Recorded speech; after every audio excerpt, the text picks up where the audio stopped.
Bueno, muy buenas tardes y muchísimas gracias por estar aquí en este primer acto que organizamos desde la Universidad Popular de Barajas para este año 2022. Primero, esperemos que no sea el último, porque habíamos planteado una serie de actividades diversificadas, también con no solo conferencias, también lecturas dramatizadas, también cineforum y bueno, han surgido ciertas, después de 6 meses de haberlo planteado, han surgido ciertas dificultades técnicas en la Junta y estamos esperando que se solucionen. Pero vamos, no obstante, aquí estamos con este primer acto, que es una presentación de un libro pues bastante esperado.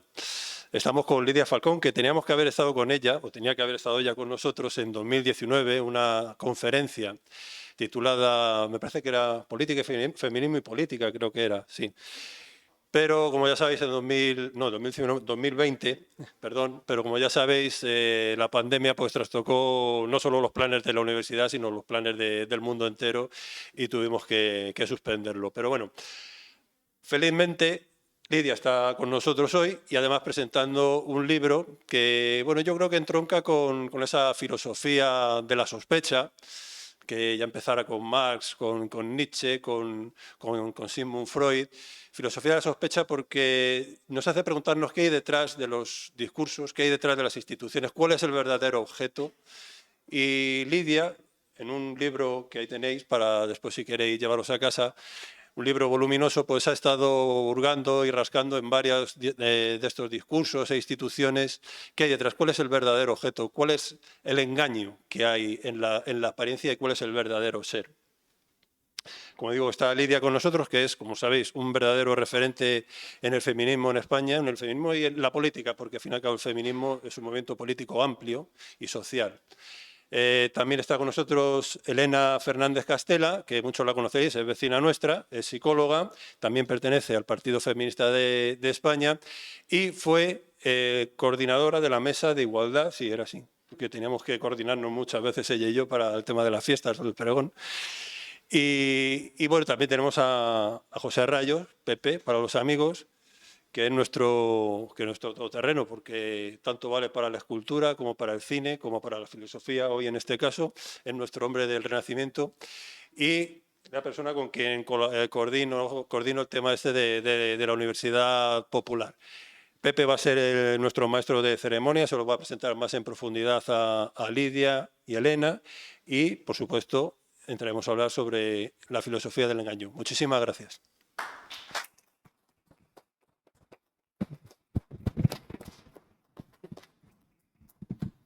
Bueno, muchas gracias, David.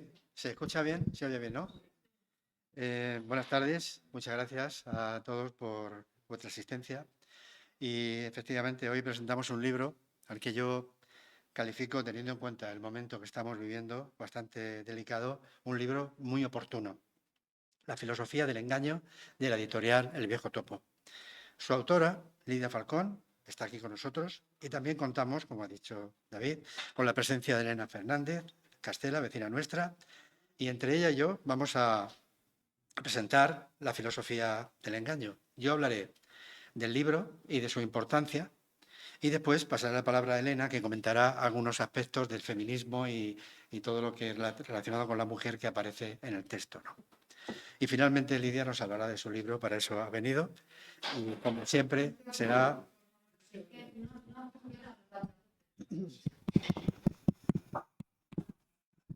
No, es que Ahora. el que conecta aquí dentro es ese no conecta, ese es el exterior. ¿Se oye ahora? Sí, un poco mejor. ¿Ese es el nuestro? ¿Y este? ¿Se oye ahora?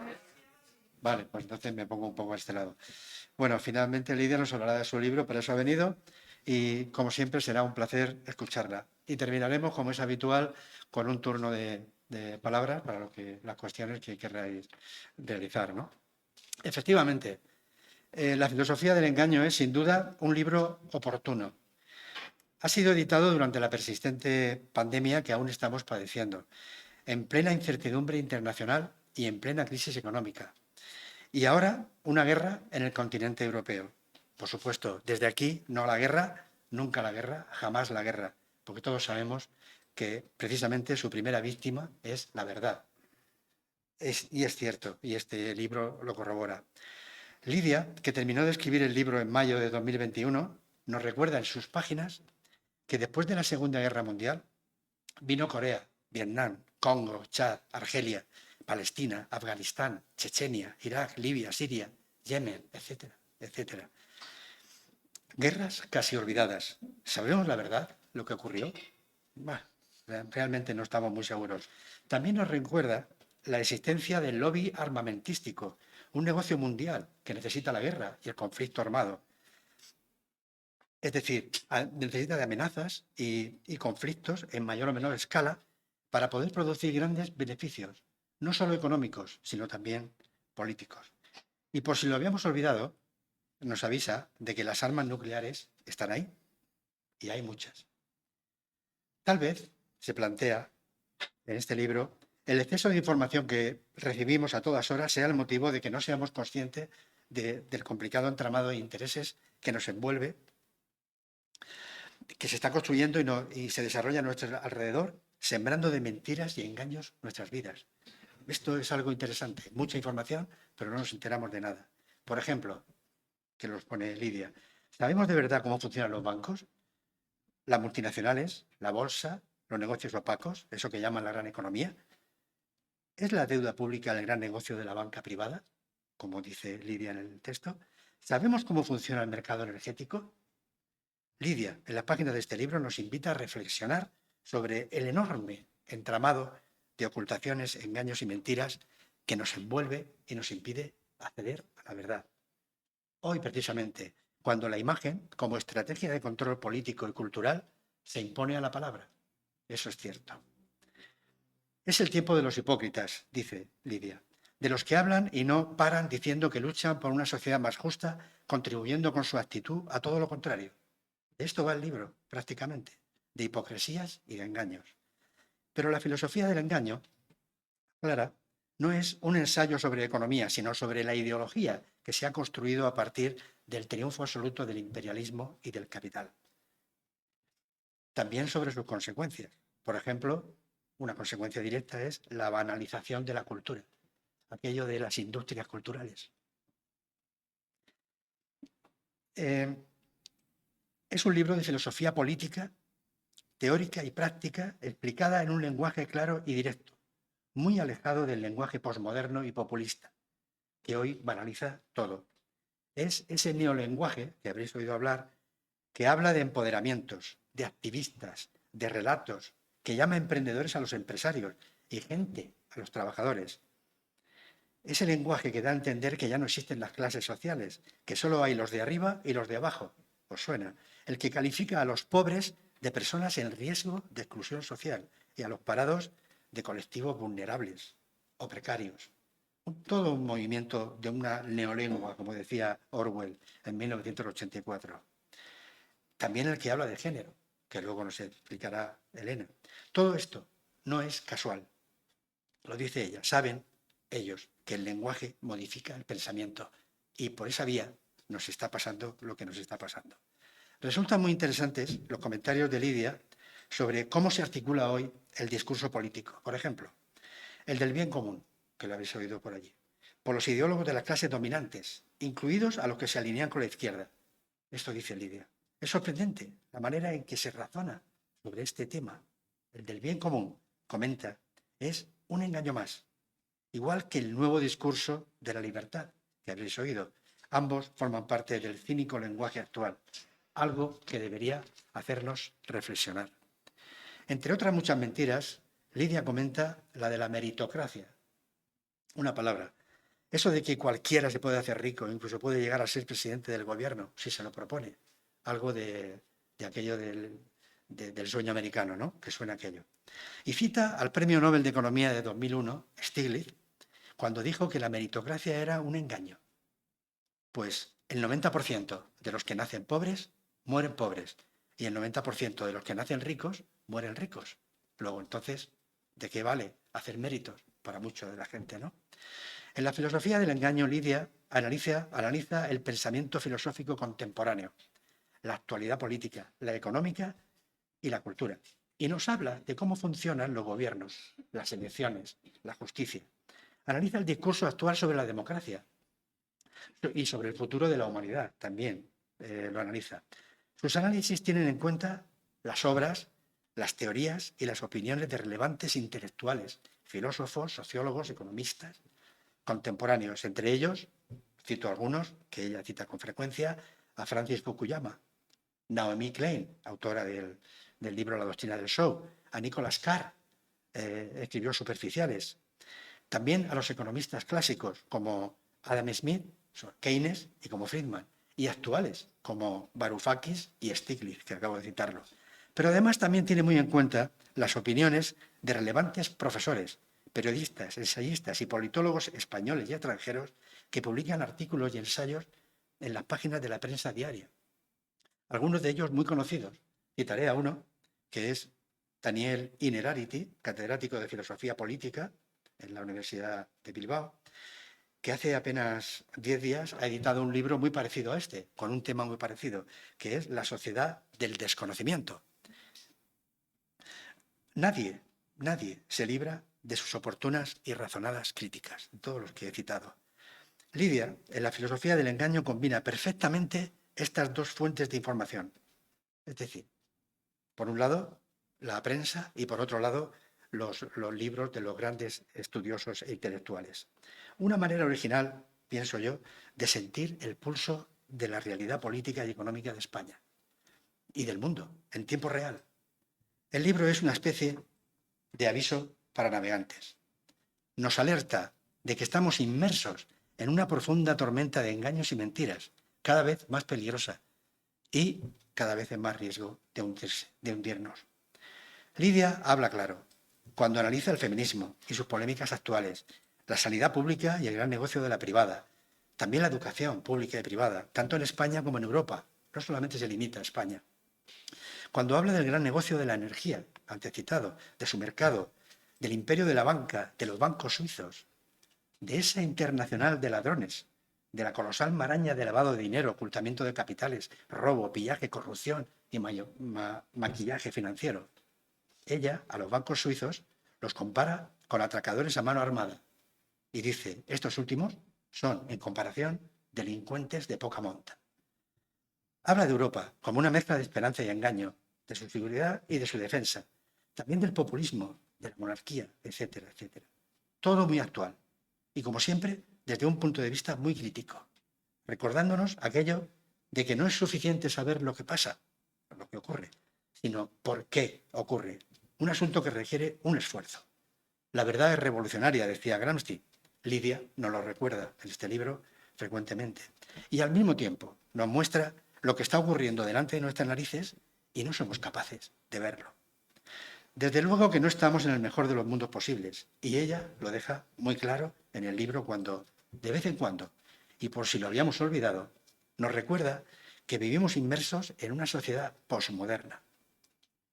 Ahora posmoderna, o transmoderna, o transhumana, o qué sé yo. Por cierto, otra palabra de la neolengua, el transhumanismo. Comentaré algo sobre la posmodernidad, un fenómeno político y cultural, desde luego, nada inocente. Recordemos que el mundo contemporáneo, todos lo sabemos, es un tiempo básicamente construido con las ideas de la modernidad, aquellas que desde el Renacimiento, la Ilustración y la Revolución Francesa propugnaban el desarrollo de la ciencia, la lucha contra la ignorancia y las injusticias sociales, también contra todo intento de manipulación de las conciencias, ya sea en nombre de Dios, de los monarcas o de los intereses y privilegios de los pocos, etc.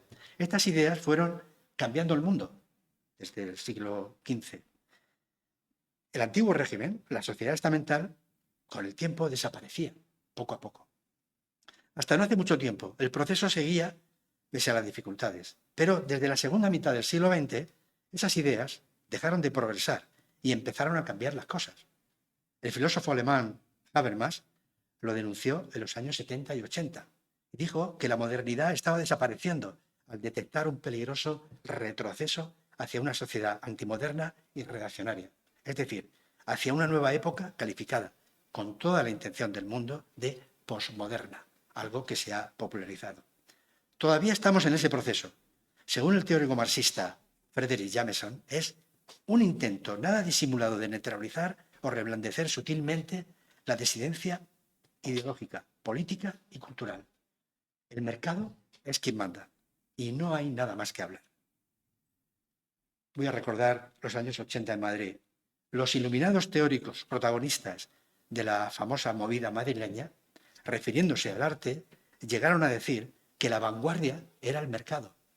Nada de manera distinta de pintar y de concebir. El mercado era la vanguardia.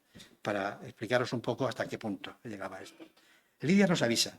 En su estado neoliberal o hiperliberal más esquizofrénico, el capitalismo y su cultura posmoderna controla hoy absolutamente todo con la inestimable colaboración de las nuevas tecnologías de gestión, información y comunicación, las famosas TIC.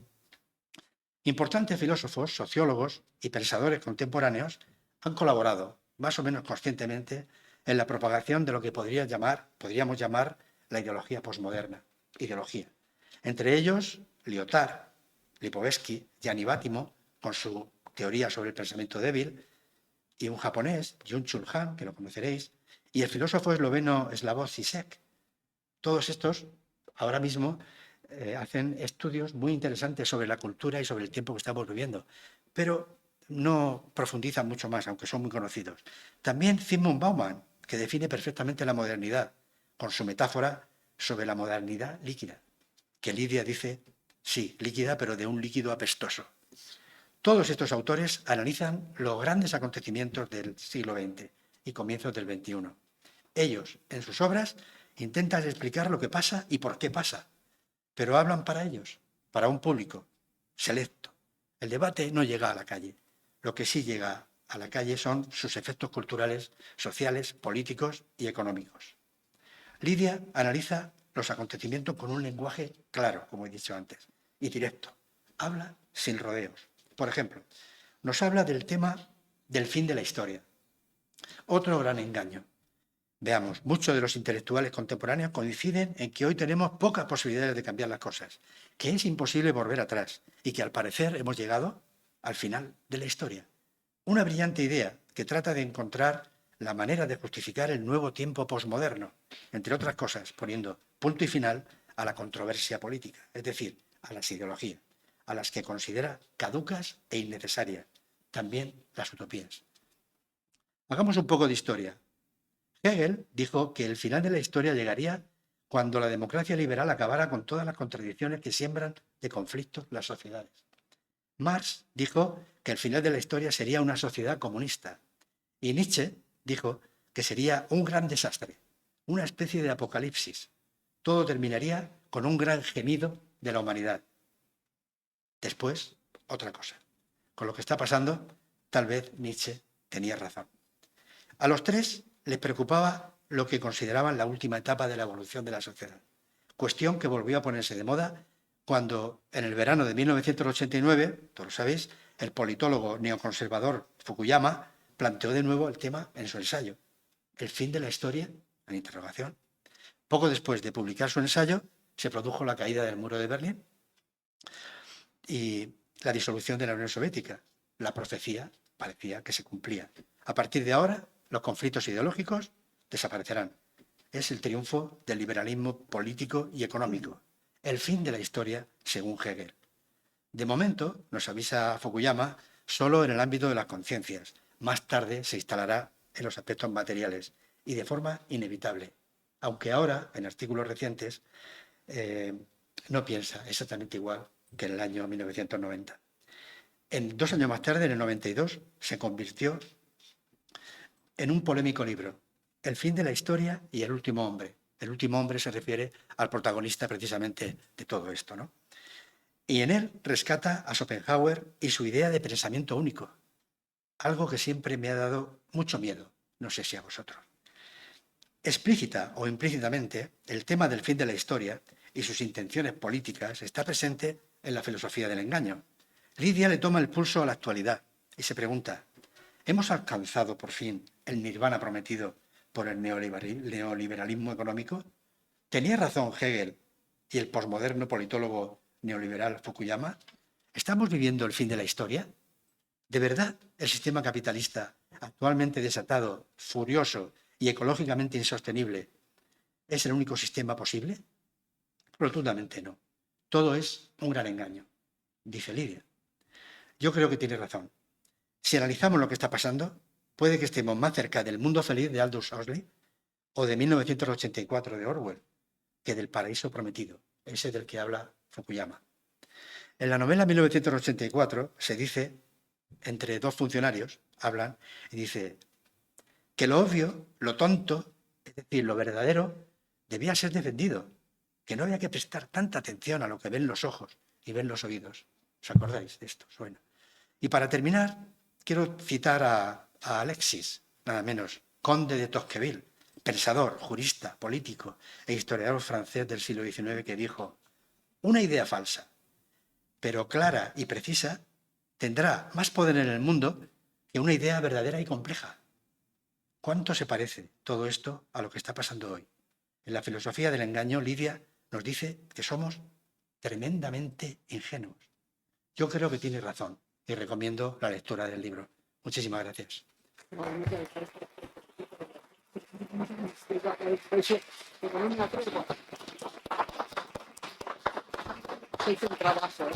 Has hecho un trabajo. Bueno, pues continuamos, como me toca a mí también hacer de presentación, la presentación. Paso la palabra a Elena Fernández Castela, compañera de Lidia en la Comisión Política del Partido Feminista. Elena es psicóloga y fue coordinadora de la Mesa de Igualdad de los Foros Locales de Barajas, presidenta de la Asociación de Vecinos también, y en la actualidad es presidenta de la Asociación Española de Afectadas por el ESURE. Adelante, Elena, cuando quieras. Este también sirve, ¿no? ¿O no?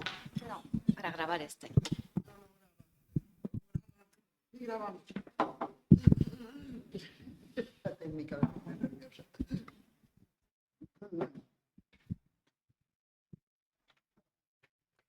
Hola, buenas tardes a todos. Lidia Falcón, una de las mentes más brillantes de la actualidad, nos invita con este libro a reflexionar. Algo que parece que hemos olvidado desde que el mundo se mueve deprisa y nos han arrebatado el tiempo. Redes sociales, televisión, prensa, todos con el mismo mensaje. Mensaje repetido una y otra vez, destruyendo el pensamiento crítico. Lidia nos ofrece datos, realidades objetivas, citas textuales.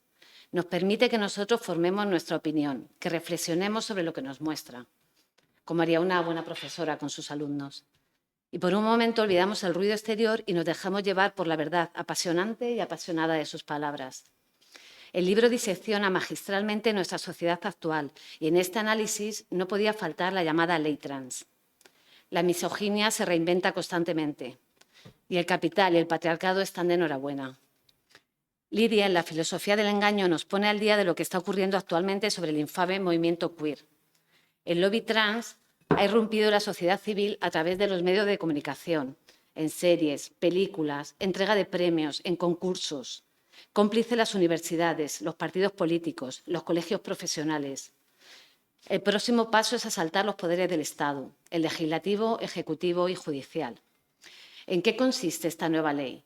Digo nueva porque, como recoge Lidia en su libro, en España se aprueba en 2007 la ley reguladora de la rectificación registral de la mención relativa al sexo de las personas mayores de edad, después de haber obtenido informes médicos, psiquiátricos y psicológicos y haberse sometido a un tratamiento hormonal durante 2 años. Las leyes anunciadas y comprometidas por determinados partidos políticos en sus programas electorales y que está suponiendo una brecha entre el feminismo y el Gobierno modifica una serie de condiciones importantes. Se suprime la necesidad de informes médicos, psiquiátricos y psicológicos, además del tratamiento hormonal de 2 años. ¿Qué significa esto? Que cualquier persona puede cambiar en el registro civil su sexo con tan solo solicitar el cambio. Las leyes no pueden basarse en sentimientos o percepciones subjetivas de la realidad. Es acientífico pensar que alguien nace en un cuerpo equivocado. Desde el campo de la salud mental y en el Manual Europeo de Trastornos Mentales CIE-10, la versión americana es el DSM-5, incluye en el capítulo 5 Trastornos mentales y del comportamiento. Incluye lo siguiente. La disforia de género es un trastorno por el cual una persona con un sexo biológico determinado se identifica a sí misma como miembro del sexo opuesto, sintiendo el deseo y necesidad de vivir y parecerse al género que identifica como propio.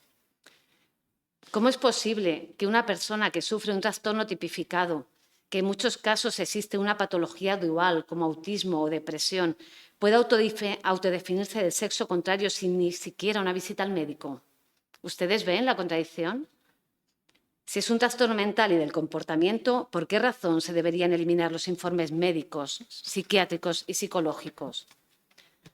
Para tomar un antibiótico necesitas una receta y para mutilarte y hormonarte de por vida, ¿solo tu intención y pedir cita en el registro? Para la elaboración de la versión CIE 11 y sobre este tema han creado un grupo de trabajo internacional constituido por 11 expertos de diferentes disciplinas en el que se encuentran, entre otros, lobistas trans, como la Asociación Mundial Profesional de Salud Transexual o Acción Global para la Equidad Trans. Añadir que este manual lo elabora la Organización Mundial de la Salud, organismo financiado en más de 3/4 partes por contribuciones voluntarias, entre las cuales se encuentran las grandes farmacéuticas. Estos argumentan que el hecho de tener considerada a esta condición como un trastorno mental incrementa sin duda el estigma y sus lacerantes consecuencias hasta esta ya de por sí discriminada minoría sexual. Minoría. Llama la atención el interés por recalcar la estigmatización de los transgénero, olvidándose de la discriminación que presentan otras enfermedades mentales, como por ejemplo la esquizofrenia.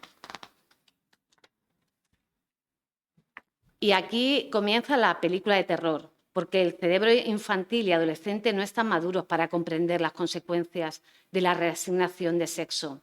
El 85% de los menores con disforia de género aceptan su sexo biológico tras superar la pubertad. Hablamos de niñas y niños que, como no se ajustan a los roles sexistas establecidos, pueden ser víctimas de los intereses de farmacéuticas y clínicas de cambio de sexo. Es infame la manipulación a la que están sometidos, sobre todo los adolescentes en las redes sociales. Hay páginas y páginas haciendo apología de la teoría queer. Me recuerda tristemente a la anorexia y a la bulimia. Un grupo de investigadores norteamericanos evaluaron la incidencia de síntomas de trastorno alimenticio en chicas adolescentes de las Islas Fiji, antes y después de la llegada de la televisión por primera vez a estas islas del Pacífico. No creo que haga falta que les cuente la conclusión del estudio. Hoy en día siguen existiendo webs donde hay distintas estrategias para morir de hambre y nadie regula esto. Por eso es necesario nuestro compromiso para que no ocurra esto de nuevo con la demencial teoría queer y proteger a la infancia. Es nuestra obligación como sociedad. Volviendo al libro, Lidia nos habla de lo vulnerable de la infancia y la adolescencia. A través de la ideología de la identidad de género se están desempolvando ideas de que existen cosas, gustos, actitudes, preferencias, etcétera, femeninas y masculinas, que si son opuestas al sexo indican que se nació en el cuerpo equivocado y se es trans, cuestión no solo falsa, sino desmontada por la evidencia científica. Solo hace falta que alguien, como un profesor, por ejemplo, te diga que ¿por qué juegas al fútbol si eres una niña para que se ponga en marcha la maquinaria? Y digo educador porque, aprovechando las subvenciones públicas, asociaciones como Crisalis están impartiendo talleres sobre diversidad sexual en las escuelas. En nombre del progresismo y la inclusión se está adoctrinando a los más pequeños. Esta ley obligará a los docentes a estar atentos ante posibles comportamientos contrarios a su rol de género. Entiendo su incredulidad, creíamos que los estereotipos estaban superados. El siguiente paso es buscar información en la red. Aquí podemos encontrar grupos de trans que te animarán a que te hagas una doble mastectomía y que empieces con bloqueadores de la pubertad y hormonación que durará toda tu vida. Y vosotros, como padres y madres, no podéis hacer nada. La nueva ley contempla la quita de custodia en caso de que los progenitores no estén a favor de la transición. En cuanto a la terapia del trastorno de identidad de género, ya están denunciando a profesionales que tratan a personas que quieren acabar con su deseo de cambio de identidad de género. Ninguna intervención con mutilación quirúrgica de parte del cuerpo, ningún comportamiento de tipo afeminado, ningún maquillaje artificial puede hacer que un hombre pase a ser una mujer. Los colegios de médicos, de psicólogos, el defensor del menor guardan silencio. Todo en nombre del progreso, los deseos individualistas o los grandes beneficios económicos. Así que Lidia, con su genuina visión holística de los acontecimientos, nos pregunta desde su filosofía del engaño, ¿y ahora qué vas a hacer? Y volvemos a la infamia, cuando Lidia, que ha dedicado toda su vida, toda, a defender los derechos de las mujeres a través del feminismo. Es denunciada por delito de odio. Lidia, que ha sido perseguida por defender los derechos humanos, ahora se convierte en la diana de unos indeseables y con detractores de una parte importante de la izquierda.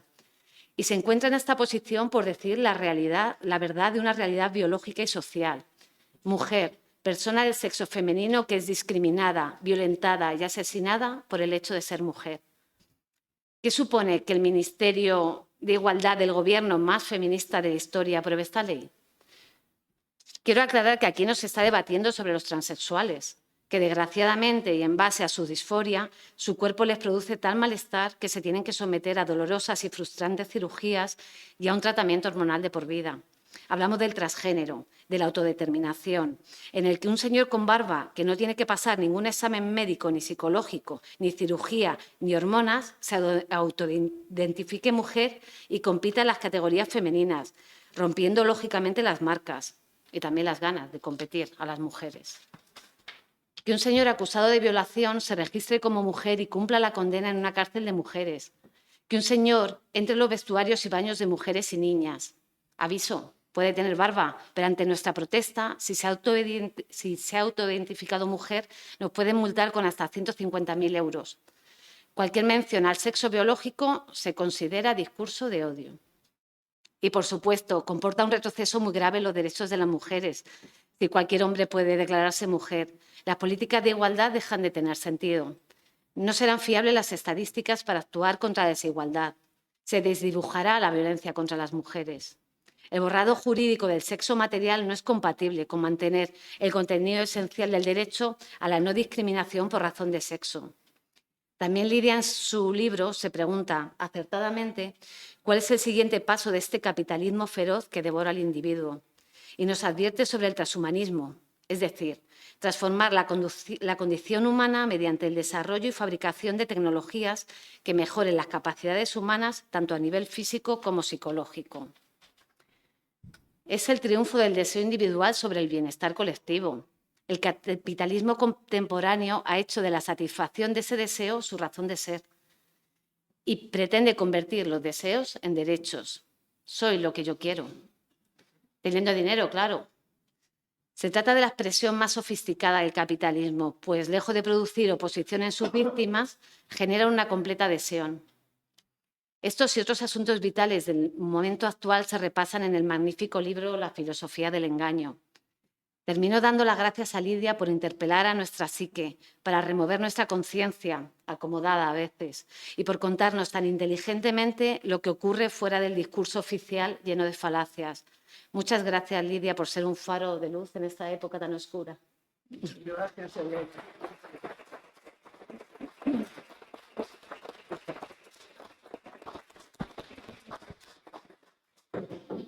Ese será este, ¿no? Los dos. Tienen que ser los dos. Para grabar, tú ya tienes. Yo tampoco. Bueno, voy a presentar a Lidia. Lidia tiene un extenso currículo, pero no lo puedo citar aquí. No. Voy a hacer un breve resumen de lo que dice de ella el Diccionario de Mujeres Pensadoras del siglo XIX y XX, recientemente editado. Lidia nació en Madrid, se licenció en Derecho Civil, Derecho Mercantil.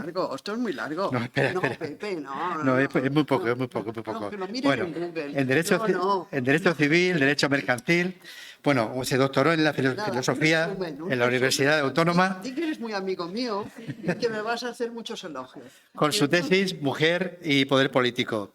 Bueno, Lidia es autora de una extensa obra, como he dicho. Creó dos revistas muy interesantes, Vindicación Feminista y Poder y Libertad. Eso es importante saberlo. 76 y 79. Y fundó en Barcelona el Partido Feminista de España, de que ahora es presidenta. Y después fundó la editorial Vindicación Feminista. Ha impartido conferencias por todo el mundo.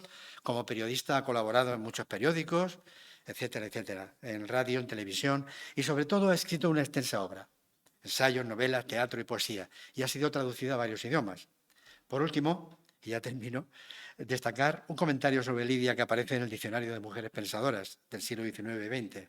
Dice así: si hay algo que define a Lidia es su vitalidad, su valentía y su entusiasmo por la defensa de los derechos humanos, Adelante, Lidia, les digo breve. Bueno, muchas gracias, chicos.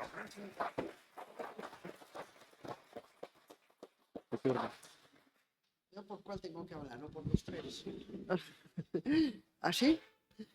Bueno, buenas tardes. Estoy emocionada, como se pueden imaginar, porque tantos elogios, ¿verdad? Aunque compensan mucho, tantos insultos como también recibo, ¿verdad?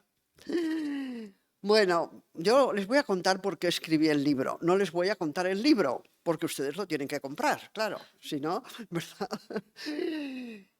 En realidad estuvo gestándose más tiempo que un niño. Era a través de tantos artículos, declaraciones, entrevistas, tesis que nos van inundando a través de todos los medios que se tienen. Tenemos los telediarios, las tertulias, los debates, las conferencias, los libros. Bueno, no sé si alguien lee libros, pero yo, algunos sí, ¿verdad? El caso es que durante tiempo, mientras escribía otras cosas y sobre todo pues trabajábamos en el Partido Feminista, yo iba llenándome de rabia, ¿verdad? Cada vez que leía las mentiras con las que nos engañan, me daba un ataque de ira. Y tenía que desahogarlo, no podía hacerlo de otra manera que escribiendo. Esto ha sido una lenta gestación porque pasaron muchas cosas, ¿no? Entre otras, pues, les vino muy bien al poder la pandemia. Nos tuvo encerrados, nos tuvo aterrados, nos estuvo aplaudiendo en los balcones, ¿verdad? Me acuerdo que aquellos días me llamaban las feministas de varios países preguntando cómo estábamos, etcétera, y sobre todo unas grandes amigas, compañeras, con las que hemos vivido tantas luchas de Estados Unidos, y me dijeron, ¡ay! Se ha publicado en el New York Times que salís a los balcones a aplaudir a los médicos. Le dije, sí, menuda estupidez, ¿no? Se queda muy sorprendida. ¿Ah? Digo, por lo menos podían pedir que les subieran el sueldo, ¿no? Bueno, le dio un ataque de risa, porque hemos llegado al punto de que nos tenemos que conformar con los aplausos, ¿verdad? Los sanitarios de todas las categorías ganan poco, trabajan mucho, están enormemente explotados. Hay poco personal porque lo han reducido. En realidad, toda esa estrategia va dirigida a que nos hagamos por lo menos seguros, si no vayamos a los médicos privados. Pero se tienen que consolar con los aplausos. Bueno, yo os voy a contar, que siempre lo repito porque me parece magnífica, una viñeta del Roto, que no sé si se fijaron, bueno, se publica una viñeta de él cada día en El País. Y esta me parece especialmente magistral, porque se ve a un señor vestido de etiqueta, ¿verdad? Muy atrajeado, pero tiene dos cuernecitos en la cabeza, con lo cual se demuestra su condición diabólica. Y dice, es fácil mantener a la gente en el infierno, solo hay que convencerles de que no hay otro lugar. Pues esta podría haber sido la portada de mi libro, ¿no? Yo quería explicarles a todos ustedes y al que quiera leerme y escucharme cómo le están engañando. ¿Cómo nos están engañando? Bueno, a las mujeres más que a nadie, desde que nacemos, por supuesto, ¿no? En estos momentos, y es curiosa esta experiencia que tenemos que comentar. Una compañera cuyo nombre no recuerdo, y eso está mal, debería haberlo apuntado, ha creado lo que llama el Club de las Malas Madres. No sé si alguna de ustedes lo ha pescado. Lo ha pescado. Ella, bueno, en un momento dado de su vida, no sé con cuántos hijos, pero claro, los tiene, descubrió que no servía para madre, ¿verdad? Que la habían engañado desde que nació, diciéndole que las mujeres tenían como gran pasión, como único objetivo o fundamental objetivo en la vida, tener hijos. Bueno, y entonces lo escribió, parece que lo escribió en las redes, tiene un librito, yo he visto, y tiene un cómic, lo he comprado, con unos dibujos accesibles. El caso es que lo puso en las redes y empezaron a unirse unas cuantas, Valientes, valientes. ¿Quién se atreve, no? ¿Quién se atreve, sobre todo cuando ya se tienen hijos? Porque hay tantas veces te preguntan, ¿y tú matarías a tus hijos? ¿Verdad? Pero enseguida, claro, somos unas asesinas. Simplemente si decimos que nos han engañado. Bueno, pero no solo nos han engañado en esto, nos han engañado en tantas otras cosas y nos siguen engañando. El libro, cuyo índice se puede consultar, pues tiene reflexiones, estudio y análisis de tantas declaraciones como sobre todo mi querido amigo Pepe ha estado escudriñando. Esto lo decía Miguel de Unamuno, era un término que le gustaba, ¿verdad? Que escudriñaba. En la filosofía, en la política, en la sociedad, están los politólogos, las tertulias, ustedes oirán, bueno, un montón de opiniones, ¿no? El discurso del sentido común, ¿verdad? Hay que gobernar con sentido común. Y yo me preguntaba, ¿y cuál es el sentido común? Vamos a ver cuál es, ¿no? En según qué época, además, ¿no? Era de sentido común, pues que a los homosexuales se les crucificara porque eran seres detestables.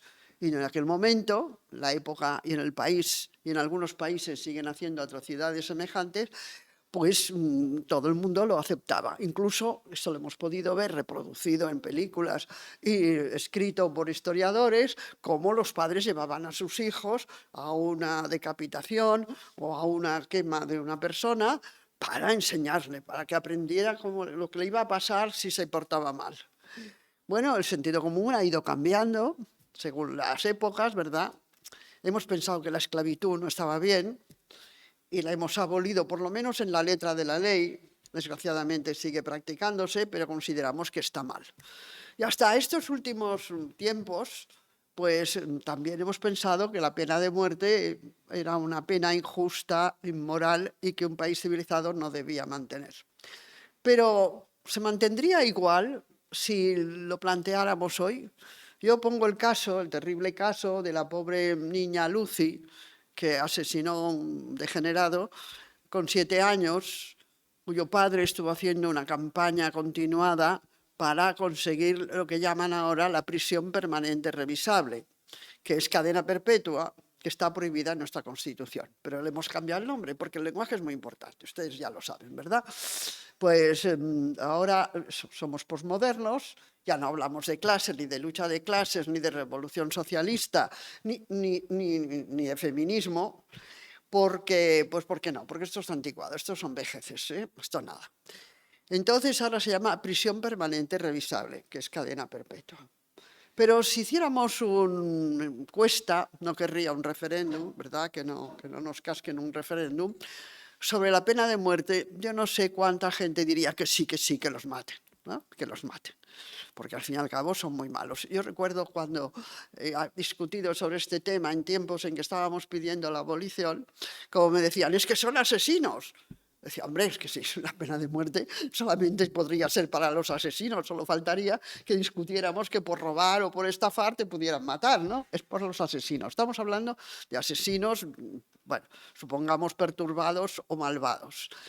El sentido común cambia continuamente, ¿verdad? Hay una serie de temas que yo los relato brevemente en el libro, en el cual encontraríamos respuestas verdaderamente malvadas y sangrientas que corresponden al sentido común de aquella época y de aquel momento. Podemos hablar del discurso de la libertad. Esto es indiscutible, que todos queremos la libertad. Comienzo el capítulo con unas frases de Don Quijote, cuando dice que la libertad es uno de los grandes bienes preciados que el Dios nos ha concedido y que por defenderla hay que arriesgar la libertad, hay que arriesgar la vida incluso. Bueno, pero ¿la libertad para qué está sirviendo? El discurso de la libertad, ¿para qué está sirviendo? Pues no está sirviendo para que las mujeres puedan escoger el trabajo y la capacidad que tienen, la disfruten y puedan avanzar. Eso está tasado. Eso yo lamento porque tenemos aquí muchas compañeras, ¿verdad?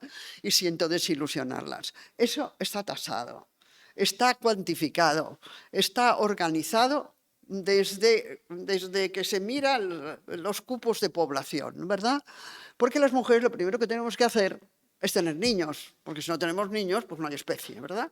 como todavía no han inventado el útero artificial ni fabricamos los niños en probeta, pues estamos pariendo igual que las monas, pero peor, porque es más difícil para las mujeres que para las monas. Bueno, pues ¿la libertad para qué? Pues tampoco será para escoger el trabajo y los estudios, dependerá de tu clase social, dependerá del país donde hayas nacido, dependerá de la época en la que hayas nacido. La libertad está muy tasada, está muy recortada. Pero ¿para qué están utilizando este discurso? Ha sido muy interesante seguirle la pista, ¿eh? Ha sido muy interesante. Para legalizar la prostitución. Porque las prostitutas escogen libremente ser violadas 20 veces cada día.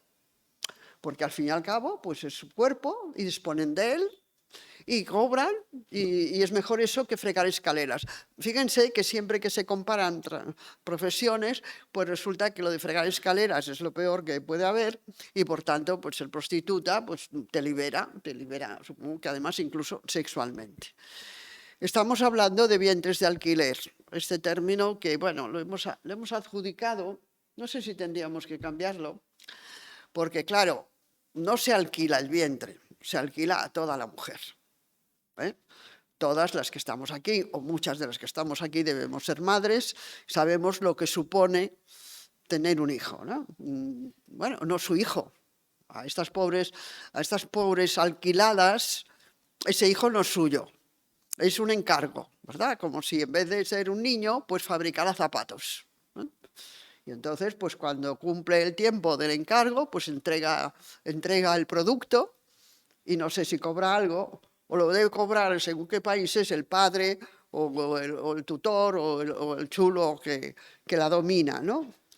Bueno, esto es libertad, sí, porque estamos diciendo que se aprobará una ley en la cual libremente la mujer que no tiene dinero y que no sabe qué hacer con los hijos y que está a lo mejor violentada en su familia desde joven, se entrega a la prostitución. O si no, pues fabrica niños por encargo. Reproduzco un trocito de un artículo que publiqué con motivo de que oí por Radio Nacional, una entrevista con el director del Centro Nacional de Trasplantes. Ustedes saben que somos una potencia en trasplantes. En otras cosas no, pero en esto sí. Y bueno, cumplía 20 años o cosas así el centro, o 30 años, y entonces pues estaba encomiando cómo los españoles pues somos tan generosos que concedemos los órganos para que pueda otra persona pues sobrevivir o vivir mejor. Y entonces le preguntaron, dijeron, bueno, ¿y a usted qué le parece esto de la gestación subrogada? Esto del lenguaje que decía antes, ¿no? Estos términos, la gestación subrogada. Entonces dijo, bueno, pues si se hace voluntariamente y libremente, pues es igual que cuando donas un riñón, ¿verdad? Pues de la misma manera. Y entonces publiqué el artículo y lo titulé Los niños como riñones, ¿verdad? Porque ahora resulta, seguramente, lamentablemente, pienso que a alguien le habrá convencido este argumento, ¿no? Si alguien voluntariamente te dona un riñón para que puedas salir adelante, pues ¿por qué no puedes también gestar un niño y regalárselo luego al que lo contrata? Entonces los niños son riñones. Cuando se saca esta conclusión, entonces, cuando lo he comentado en otros ámbitos, en otros círculos o con gente cercana, pues también han dado un respingo, ¿no? Porque no lo habían pensado, no lo habían pensado. Este es uno de los problemas, ¿verdad? Yo siempre repito que el capitalismo es un sistema criminal. Es un sistema de explotación, de obtención del mayor beneficio a costa de los mayores sufrimientos humanos, invade países, organiza guerras, expolia los territorios, se lleva los bienes productivos, trafica con mujeres, trafica con drogas, organiza grupos de terroristas. Bueno, siempre no se puede hacer esto. También persigue a los opositores. Yo lo sé bien, ¿eh? Y ustedes, algunos, como de aquí también. Bueno, pero claro, siempre no se puede estar persiguiendo a los demás. También necesitan que vivan para que trabajen. Bueno, pues entonces se les compra. Se compra a los políticos, se compra a los jueces, se compra a los medios de comunicación, se compra al sistema judicial, se compra al sistema médico. Pero lo mejor de todo, lo que mejor hace el capitalismo, y lo está haciendo además con absoluto triunfo desde que cayó la Unión Soviética, es convencernos. Lo peor de todo, como decía el diablo del Roto, es convencerse de que no hay otro lugar. Este es el mejor sistema del mundo, ¿no? Como decía también el Cándido de Voltaire, ¿no? Entonces, pues, ¿qué podemos hacer ante determinados inconvenientes? Al fin y al cabo, las que estamos aquí, que pertenecemos pues, a una clase media que come cada día, pues lo que tenemos son inconvenientes, problemas, disgustos y lucha por sobrevivir. Pero hay gente que vive mucho peor. Hay gente que está en la absoluta miseria. Hay un informe de la pobreza que reproduzco del relator de Naciones Unidas que hizo un viaje a España un momento antes de la pandemia, además, explicando cómo viven los sectores marginales, cómo no se atiende ni sanitariamente ni la vivienda ni tal. Y salía impresionado. Yo pensé que debería haberlo sabido, ¿no? Estas son estas cosas. Recuerdo ahora una frase muy divertida de Marx que dice que los economistas son como los curas, que piensan, cada uno de las religiones, que la única religión verdadera es la que ellos tienen. Y los economistas piensan que el único sistema económico que vale y que es acertado es el que ellos defienden, ¿no? Bueno, pues este señor que venía de Naciones Unidas, no sé si es estadounidense, pero desde luego ya sabemos que la central de Naciones Unidas está en Nueva York, pues estaba asombrado de que hubiera tanta pobreza, de que hubiera un barrio que está en nuestra ciudad, ahí en las afueras, que se llama La Cañada Real, que en este momento lleva más de un año sin electricidad. Bueno, yo creo, haciendo una broma sarcástica un poco de humor negro, desde luego, que deberíamos ir a preguntarles cómo viven, porque dentro de poco todas viviremos así. Dado lo que está pasando con la polémica, la terrible polémica de las fuentes de energía, agravada por la guerra de Ucrania, ¿no? Bueno, pues, ¿cómo nos van a convencer de que este es el único sistema que se puede vivir, ¿no? Lo embellecen. Lo vamos embelleciendo. Ha habido situaciones, lo que les estoy contando es el trabajo minucioso de escudriñar las crónicas periodísticas, las declaraciones de uno y de otro, de fijarme y estar muchas horas escuchando la radio y viendo la televisión, ¿no? Pero entonces hubo un mes, el jueves, en la revista satírica El Jueves, quizá ustedes alguna la conocerán, sacó una portada también sarcástica, ¿verdad?, sobre esto, porque publicaron que se había reducido el paro en 23 personas. Sí, y lo publicaron. Yo creo que si a mí me tocara gobernar y estuviera dispuesta a pactar con estos hipócritas y tal, pues también tendría un poco más de sentido común y diría, más vale que no digamos nada, ¿no? No se ha rebajado el paro y así lo dejas. Pero no, lo dijeron, fueron muy sinceros, 23 personas. Bueno, el Jueves se reía mucho poniendo a una familia pobre, el dibujo de una familia pobre, diciendo, caramba, con la cantidad de gente que ha encontrado trabajo y no nos ha tocado ninguno a nosotros. Bueno, pues de todas maneras eso ya era ridículo. Eso eran los tiempos, me parece que eran los tiempos de Rajoy. Pero hace dos días estaban exultantes de júbilo nuestros gobernantes porque se había reducido el paro en 6.000 personas. Como resulta que las cifras oficiales son de 3.300.000 y pico, pues no sé si hay que estar tan contentos, ¿no? No lo sé. Bueno, pero es que además está el trabajo sumergido. O sea que esta cifra de paro tampoco nos la podemos creer. Muchas de nosotras, supongo que tendremos cercanos casos, y los habremos vivido, del trabajo sumergido, el que no se declara y el que te sirve, bueno, para ir comprando el pan y a veces pagando la luz. Ahora ya no nos servirá tampoco. Bueno, Pues publiqué un artículo, reproduzco en el libro unos trozos de un artículo muy interesante en el que titula La Internacional de los Ladrones, donde explica que en la banca suiza había un empleado decente, no deben ser muy abundantes, que fue recopilando durante años los ingresos que venían del tráfico de armas, del tráfico de drogas, de la prostitución, de las subidas y bajadas de bolsa que hunden las pequeñas economías y los pequeños ahorros de la gente. Y bueno, pues llegó el momento en que se jubilaba o lo despidieron, no lo sé, o se fue y se llevó toda esta documentación. Y la fue clasificando, la fue poniendo y explicando de dónde venían, de las grandes empresas, de los grandes millonarios, de los políticos, de los intermediarios. Y entonces cogió y se la llevó a la fiscalía. La frase que he reproducido y que decía que al lado de estos los atracadores de mano armada eran delincuentes de poca monta, es de él, ¿no? Bueno, pues se la llevó a la fiscalía y no supo nunca nada más. Y ustedes tampoco lo saben porque no nos lo han contado. Y solamente este artículo, estos artículos de algunos compañeros también decentes y también que se juegan cosas por publicarlos, están en las páginas intermedias, ¿verdad? Así metidos, hay que buscarlos, no son titulares, ni titulares de primera página, ni tampoco titulares del telediario.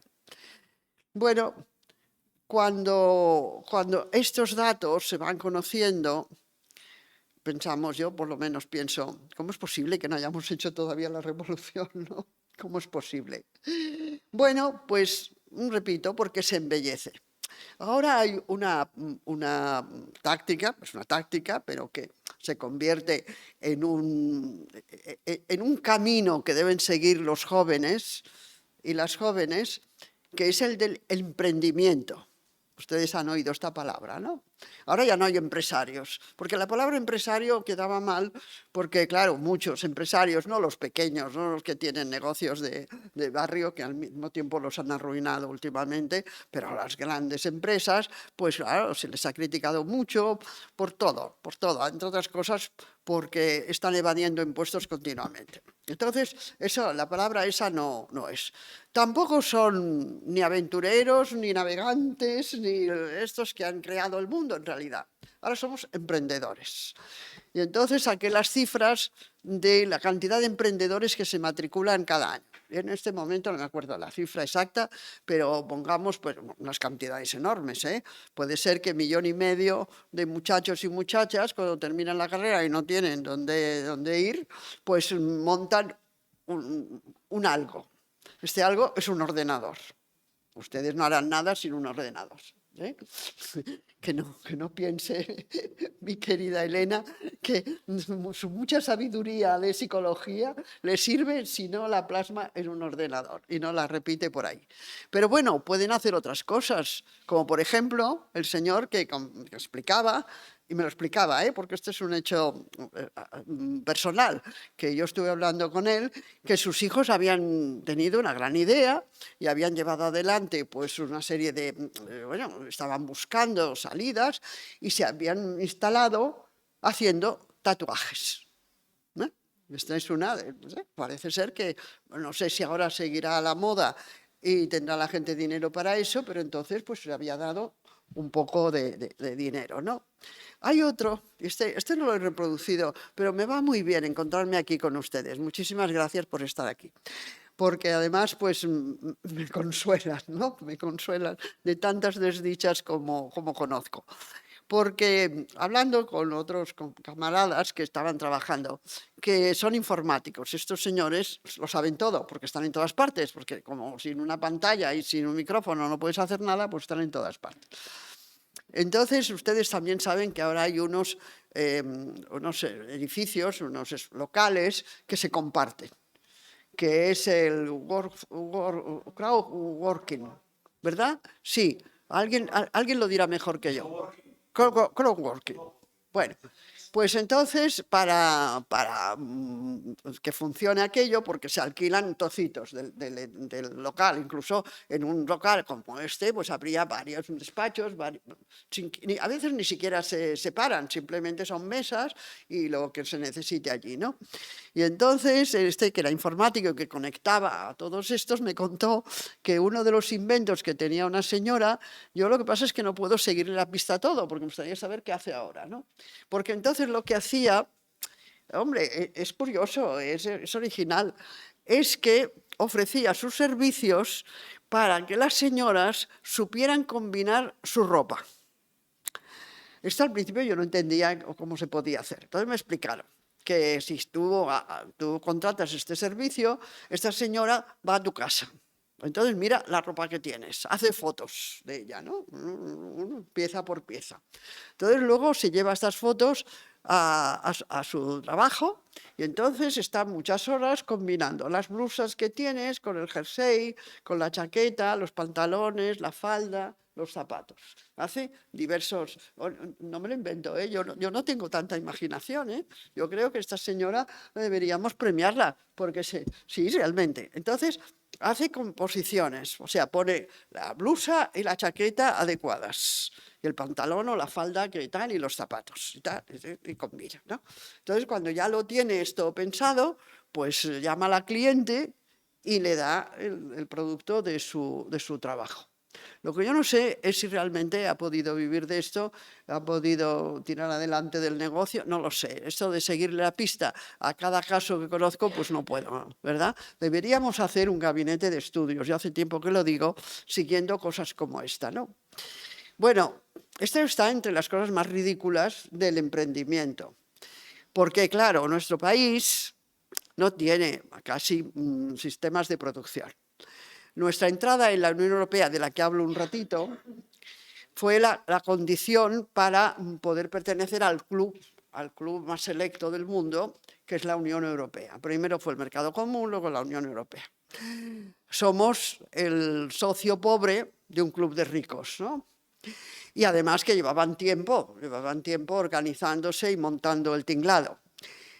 Y no íbamos a entrar en las mismas condiciones que los que lo crearon, ¿no? No vamos a ser como Alemania y Francia, que son los países punteros, lo demás, bueno, pedrea. Entonces, la condición que se aceptó aquí en nuestro gobierno entusiásticamente era que elimináramos los sectores de producción que podían hacer alguna competencia a los que ya tenían estos países, Alemania, Francia, Italia, también tenía una industria de automóviles importante, etc. De manera que se cerraron los altos hornos, los astilleros, los trenes de laminado, las minas, toda la industria metalúrgica del norte se acabó. Antes del norte, no sé si alguien tiene buena memoria, porque edad sí que tienen, fueron los altos hornos de Sagunto. Y aquella ciudad estuvo prácticamente en guerra, con 13 huelgas generales en un año, para que no les cerraran los altos hornos de Sagunto, los altos hornos que eran los más modernos además de nuestro país y que daban trabajo pues, a la mayoría, no de la ciudad, sino de la región. Bueno, pero se cerraron porque están a la orden de la Unión Europea. Entonces, ¿qué nos quedó? Nos clasificaron como país turístico y nos quedó el turismo. Y cuando llegó la pandemia hay que ver lo que nos pasó, ¿no? Bueno, lo digo en pasado como si fuera pasado. Bueno, pues si no se puede fabricar... esto lo recuerdo, y esto, menos mal que están ustedes aquí porque lo puedo contar, que no lo he escrito. Que Barcelona, pues me fui a comprar una olla a presión, necesitaba. Y entonces me sacaron una, bueno, fastuosa, ¿no? El acero era así de gordo, cabían 70 kilos y, bueno, parecía uno de los hornos del infierno. Bueno, pero entonces, les hablo en pesetas, fíjese el tiempo que arrastramos esta miseria. Pues pregunté y me costaba 25.000 pesetas. Y entonces era un dinero, ¿eh? Y dije, hombre, no, si además yo la mayor parte del tiempo estoy sola, ¿no? Para hacerme un caldo a la semana, pues no. Bueno, pues deme otra, ¿qué tal? Entonces me sacaron una que el acero era así y que cerraba regular y que no sé qué. Y esta valía 10.000 o 12.000. Y me dijeron, bueno, claro, es que la otra es alemana. ¿Y esta qué? Esta es china. Dije, pues mire, deme la española. Me dijeron, es que no hay. Es que no fabricamos ya ollas a presión.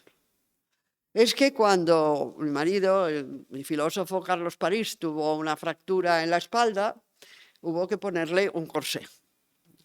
Después de muchos desastres médicos que no les cuento, pero que se pueden imaginar, se descubrió que tenía una pequeña fisura en 2 vértebras y necesitaba mantenerse erguido y tenían que hacerle un corsé. Y el corsé hubo que encargarlo a Alemania, porque tampoco tenemos fábrica de objetos ortopédicos. Bueno, pues entonces nos quedaba la agricultura. Pues hubo que limitarla.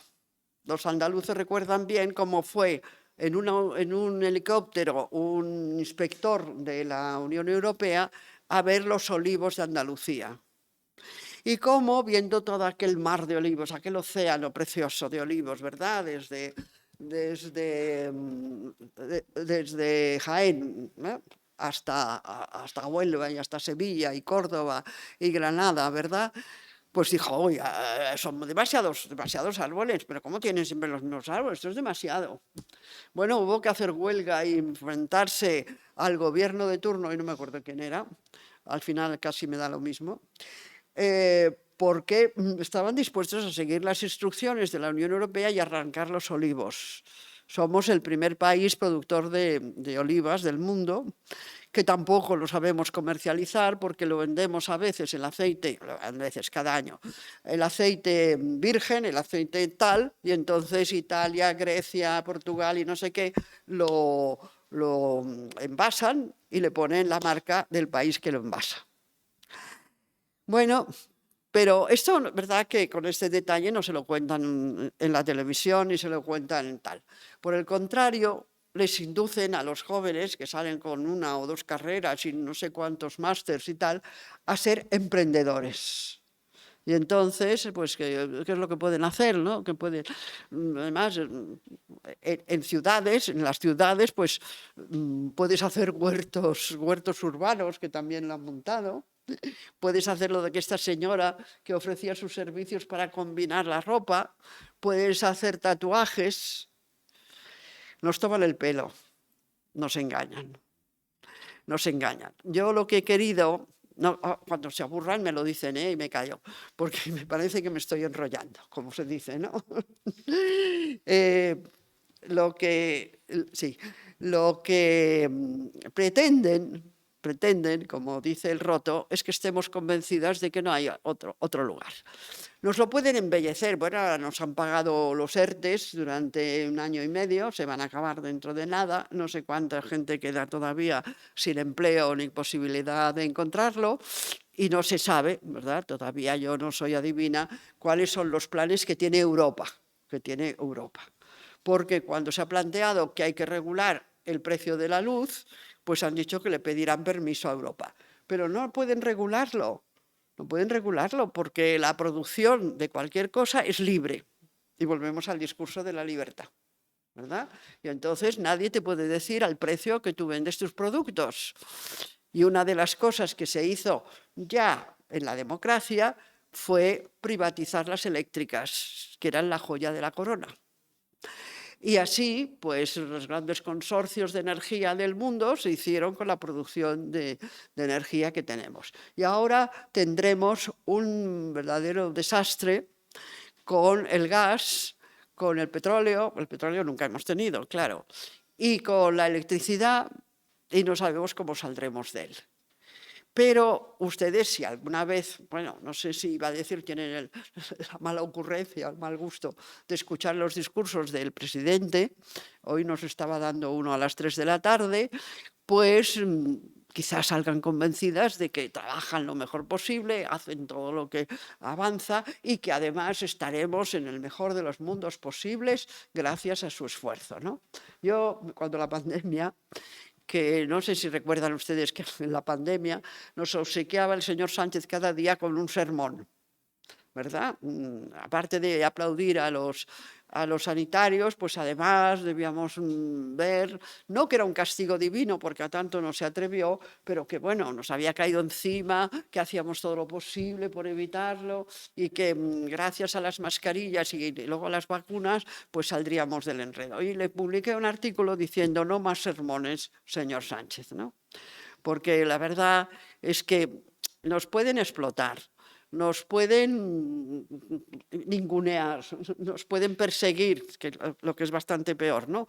Y esto ya lo conocemos, ¿no? Cuando nos llevaron a la Fiscalía de Odio, pero por lo menos que no nos engañen. O sea, estamos en un momento en que hemos oído al secretario general del Partido Comunista de España decir que como estamos en la OTAN tenemos que seguir sus recomendaciones o sus instrucciones y qué tal. Estamos oyendo desde la izquierda que hay que enviarle armas a Ucrania, ¿verdad? Con además una comparación falsaria diciendo que es igual que cuando a la República Española no la ayudaron para defenderse del fascismo, que ya es el colmo, ¿no? Que se utilice esto. Estamos, bueno, esperando, no sé, la catástrofe mayor que nos llega, pero no hay otro camino, no hay nada más que hacer que seguir estas instrucciones que nos da la OTAN, que nos da el Departamento de Estado de Estados Unidos y las grandes corporaciones internacionales, porque supongo que no será un secreto para nadie que quien añeja todo esto es el gran mercado de las armas. Las armas tienen que venderse, porque si no las venden, ¿qué beneficio van a obtener? Pero una vez que las has vendido, habrá que usarlas, ¿no? Uno compra zapatos para ponérselos. ¿Y las armas cómo se usan? Pues habrá que organizar alguna guerra. Llevábamos mucho tiempo sin guerra en Europa, ¿no? Teníamos otras guerras, esas porque matan negros además y no importan, ¿no? Sí, claro, si matan en Yemen y en Sudán y en el Congo y luego en Afganistán y tal, pues bueno, aquí los ciudadanos satisfechos, blancos europeos que estamos aquí, pues no nos importa. Por lo tanto, se tenía que acercar para darnos un poco más de miedo. En resumen, los comunistas no son comunistas. El fascismo tampoco es fascismo, ¿eh? No hacemos ahora un análisis, aunque en el libro está, del fascismo actual, ¿verdad? Estas excrecencias de esos partidos como Vox y otros. El humanismo no es humanismo porque no hablan de los seres humanos, están hablando de los transhumanos, ¿no? El feminismo se ha convertido en la defensa de las leyes trans, con lo cual no es feminismo. Y las mujeres no son mujeres. Tenemos que reflexionar sobre si este es el mundo que queremos, por el que debemos trabajar, el que queremos legarle a nuestros hijos y descendientes, o simplemente vivir como estamos inmersos en el engaño. Muchas gracias.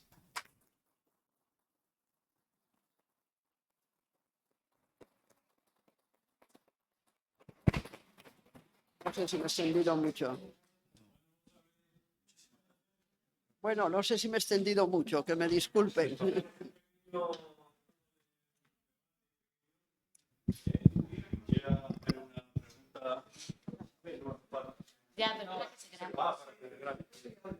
Bueno, decía, ahora para el vídeo, que abrimos un pequeño debate sobre estos temas que ha tocado Lidia y quien quiera, por favor, pues que levante la mano.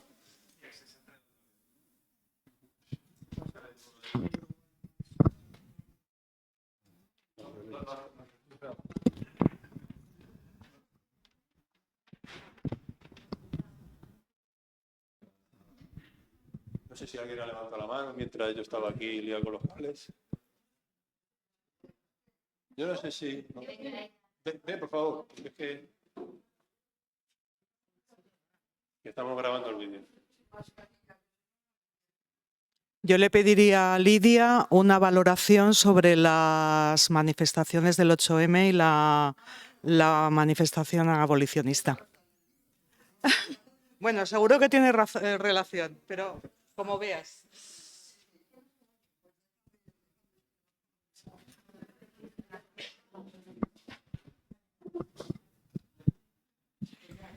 Bueno, estas manifestaciones han marcado un cambio, por lo menos visible, que ya existía, de lo que llamábamos la unidad del movimiento feminista y por la que se había trabajado tantísimo y contra la que desde hace años yo me había opuesto. Porque esto lo comentamos ayer en la sesión del curso de marxismo que doy, porque, claro, el deseo de la unidad de la izquierda o de la unidad del feminismo está ahí, ¿no? Es el objetivo fundamental para poder avanzar. Y lo que yo planteaba desde hacía tiempo era que hay que preguntarse la unidad para qué y la unidad con quién. Desde hace ya algunos años, ya repetidos, el feminismo, entre comillas, se ha apropiado de los términos estos del transgénero y de la doctrina queer. Está facilitando o pidiendo la legalización de la prostitución, los vientres de alquiler, la pornografía, todo este perverso mundo, que no sé si será futuro, pero que desde luego está en discusión ahora. Entonces, desde el Partido Feminista de España nos habíamos pronunciado muchas veces con que había que dividir esas manifestaciones. Luego, además, el Ministerio de Igualdad, que se ha escogido y que está dirigiendo los destinos del feminismo, pues está entregado además apasionadamente a todas estas teorías. Por lo tanto, nos teníamos que separar. Nos ha costado varios años hacerlo. Ahora, este 8 de marzo, pues se ha visibilizado más, porque otras veces también habíamos hecho concentraciones aparte, como eran pequeñas, pues habían pasado desapercibidas. Y además, los medios de comunicación oficiales y grandes no nos siguen, ¿verdad? Bueno, hemos tenido éxito, podríamos decir, pero yo no querría morir de éxito.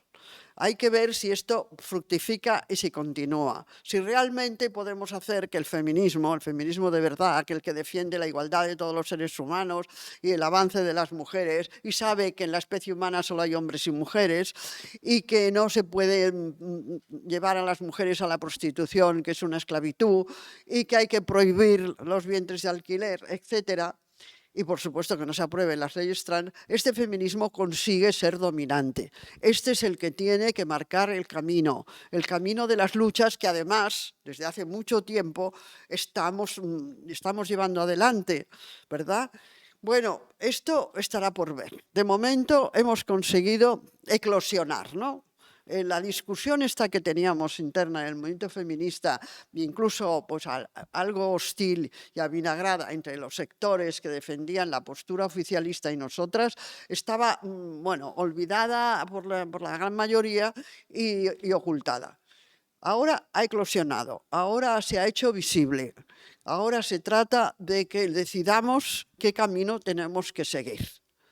Porque, por un lado, tenemos los enemigos de la ultraderecha que quieren acabar con los avances, que ya no son tantos, pero los que hemos alcanzado. Y por el otro, tenemos los amigos de la izquierda que lo que quieren es convertirnos en robots, ¿no? Acabar con nosotras. Entonces, hemos de plantearnos muy seriamente. Nosotras, en el Partido Feminista, todos los jueves, ahora retomaremos la fecha, la semana que viene,